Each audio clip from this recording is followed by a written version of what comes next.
According to rumors, Samsung will be introduce a new folding smartphone in February year 2020, along with the flagship Galaxy S11 line.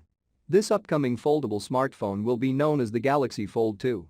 Insiders claim that the Galaxy Fold 2, code-named Bloom, will be very similar to the recently unveiled Motorola RAZR 2019 foldable smartphone, which also comes with a clamshell design.